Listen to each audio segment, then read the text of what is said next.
Esperança. Caminhada de Nicolas explode nas ruas e nas redes sociais e o seu coração vai se encher de amor, de esperança e de alegria com a análise que eu vou te trazer agora. Como você já deve estar sabendo, o Nicolas Ferreira decidiu fazer uma caminhada, uma marcha, pela justiça e pela liberdade até Brasília, com dezenas de quilômetros percorridos diariamente. E foi uma excelente iniciativa, que está conseguindo cada vez mais adesão da população ao longo do caminho, de pessoas se unindo e das redes sociais. E eu vou te mostrar agora 3 coisas. A possível inspiração dessa caminhada, por que ela é tão importante e no final eu vou te dizer com o que a direita precisa ter cuidado, se preocupar agora para não sofrer ainda mais as mãos do STF. Essa caminhada, ela me lembra, e pode ser até que ela tenha sido inspirada, guardadas as devidas proporções, nas marchas épicas que partiram da cidade de Selma até a capital do Alabama, Montgomery, que foram feitas pelo pastor batista Martin Luther King Jr. e com milhares de ativistas. Isso foi feito com o objetivo de conquistar o direito ao voto de afro-americanos. Nessa caminhada, aconteceu um massacre brutal, que foi conhecido como o Domingo Sangrento, o Bloody Sunday. Isso aconteceu no dia 7 de março de 1965, quando a polícia atacou brutalmente os manifestantes que protestavam pacificamente e atacou numa ponte, a ponte de Edmund Pettus. Isso foi o ponto-chave de virada da opinião pública americana. Teve um apoio cada vez maior ao movimento, cada vez maior. Olha essa imagem aí, ó. Nós marchamos com Selma. Esse apoio cresceu e ele culminou com a assinatura, em 1965, da Lei dos Direitos de Voto pelo presidente americano Lyndon Johnson. A Marcha de Selma, ela é narrada aqui nesse livro, A Autobiografia de Martin Luther King, que, como você vê aqui, ó, pelas minhas anotações, pelas minhas marcações, é um dos meus livros favoritos. E essa marcha, ela foi também imortalizada no filme Selma, e que fica aí de dica cultural para você assistir depois. Independentemente de qualquer coisa, o que o Nicolas fez foi muito nobre.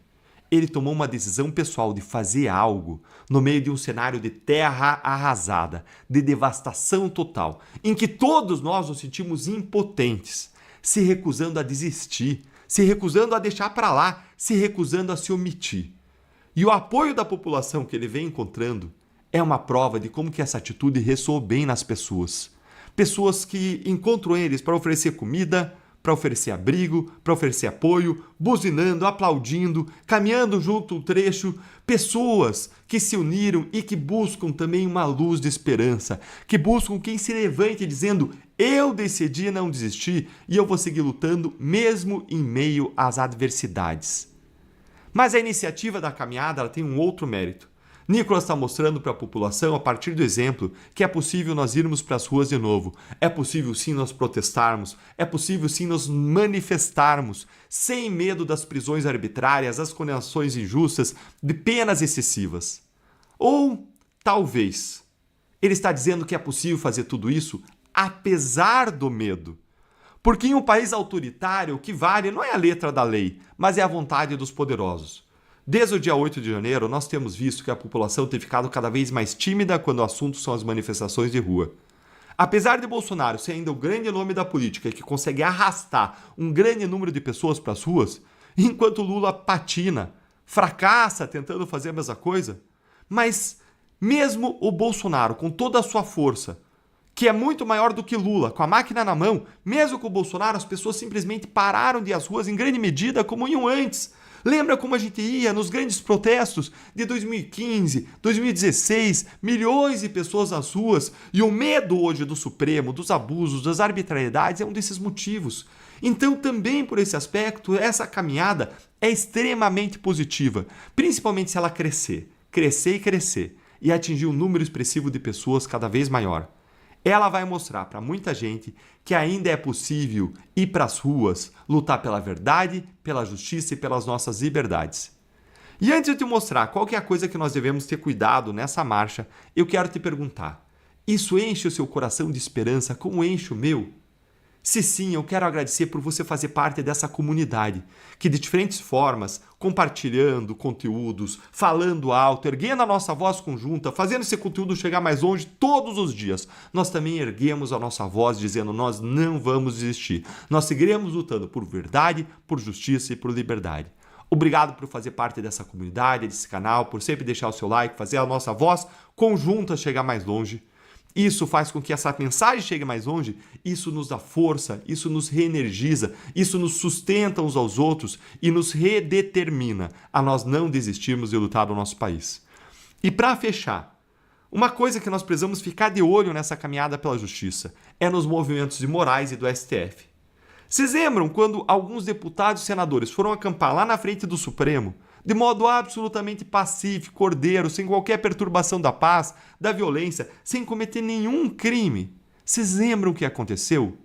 Moraes deu uma decisão sem provocação da Polícia Federal ou da PGR, mandando o Ibanez Rocha ir lá de madrugada retirar os parlamentares da frente do Supremo.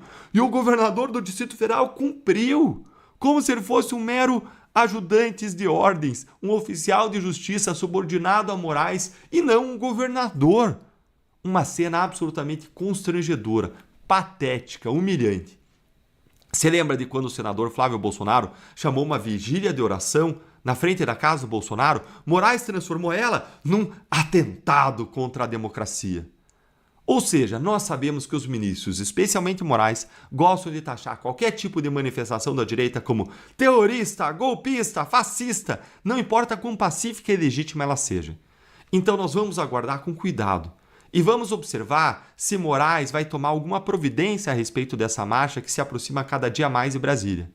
Moraes pode, sim, muito bem, utilizá-la como pretexto para mandar investigar e perseguir todos os políticos de direita e as lideranças que estão participando, como Nicolas, Gustavo Gayer, André Fernandes, Coronel Zucco, sendo que várias dessas lideranças são nossos candidatos da direita ao Senado em 2026. E a maior preocupação do Supremo hoje é justamente impedir que a direita eleja a maioria para o Senado nesse ano.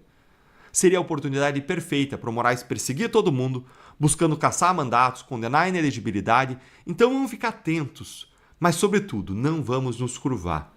Vamos lembrar da mensagem das marchas de Selma. Foi a perseguição, foram as adversidades e a determinação de superá-las que fez o movimento mais forte.